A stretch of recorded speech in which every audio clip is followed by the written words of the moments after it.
Hi, this is Reinhard from EverydaySystems.com. Today I'm going to talk a little bit about the No-S diet, the world's shortest effective diet plan. The No-S diet consists of 3 rules and 1 exception, just 14 words.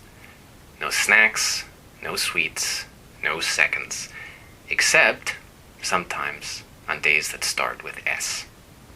Cute, right? But the thing is, it actually works. I lost over 40 pounds on it and have kept them off going on 5 years now. Other people have posted even bigger losses to the website.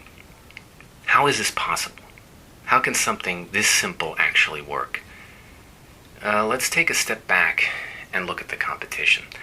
I think the No-S diet's advantages become clear when we do this.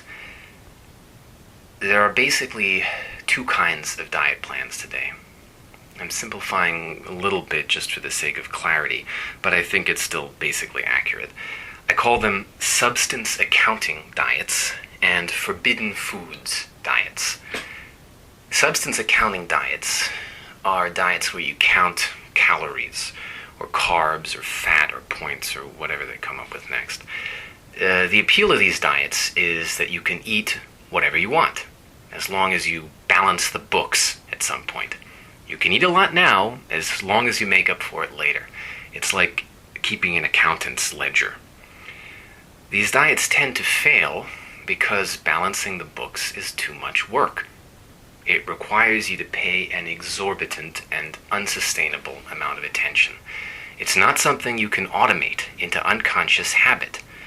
Eventually some stress or distraction is going to come along and you're just not going to be able to spare all the attention that it takes. It's also not fun. I use the word accounting instead of just counting because, not just is it like a job in terms of the amount of time it takes, but I want to emphasize that this is profoundly boring, much like being a financial accountant. No offense to any accountants listening out there, but I assume you wouldn't be in this line of work unless you were getting paid, right? The forbidden foods diets have this Manichaean, dualist view of the world. There are good foods and evil foods. You can eat as much as you want of the good foods, as long as you don't go anywhere near the evil foods. The appeal is you can go on being a glutton, as long as you confine your gluttony to the good foods. The downside is you really, really start to miss the evil foods. And because you're basically still a glutton, you haven't learned to moderate your appetites, just to redirect them, you're not especially good at resisting what you want, and eventually you break down. The advantage of the No-S diet over both these are pretty obvious, I think. It keeps the flexibility of the accounting diets. You can eat whatever you want at the appropriate time, without all the hard work. It's basically, on one level, a shortcut to caloric restriction. You can get a good enough approximation of how much you're eating without getting bogged down in all that detail. When you limit your caloric input opportunities to 3 single plate meals a day, it's obvious when you're eating too much. You don't have to count, you can see it. Excess becomes visible. Another advantage of No-S is that it focuses on behavior, not stuff. You've heard the wise saying, give a man a fish and he'll eat for a day. Teach a man to fish and he'll eat for a lifetime, right? Everyone's heard this. I'm going to use this to make an analogy. The No-S diet focuses on how to fish, on the behavior of overeating. The other diets focus on the fish themselves. The forbidden foods diets tell you, these fish are evil, these fish are good. That's essentially all they do. They classify fish. The accounting diets are a little more complicated. They give a score to all the different kinds of fish. But basically they're both just describing fish. That's not fishing, that's taxonomy. Taxonomy is not going to make you behave any differently. The No-S diet focuses on your behavior. It doesn't tell you what is, it tells you what to do. The No-S diet is also a lot more like the way naturally thin people across societies and times and cultures have eaten.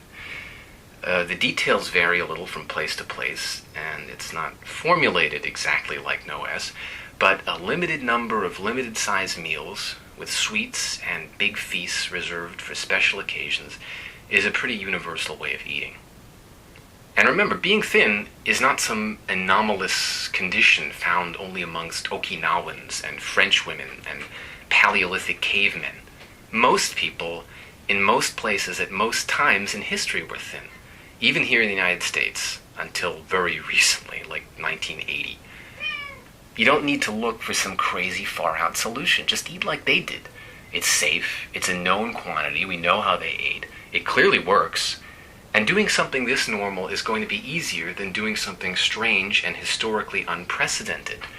The behavior of thousands of generations of your ancestors has carved deep grooves for these habits to fall into. I've got a lot more to say about the NOS diet, but I'm afraid I'm out of time for today. This week I took a sort of high-level macro approach to the NOS diet. Next week I'll take a more micro approach. I'll give a detailed exegesis of those magic 14 words and show how they specifically embody the bigger principles I touched on today. I'll also clear up a few practical ambiguities that people tend to have questions about. Thanks for listening. Bye for now.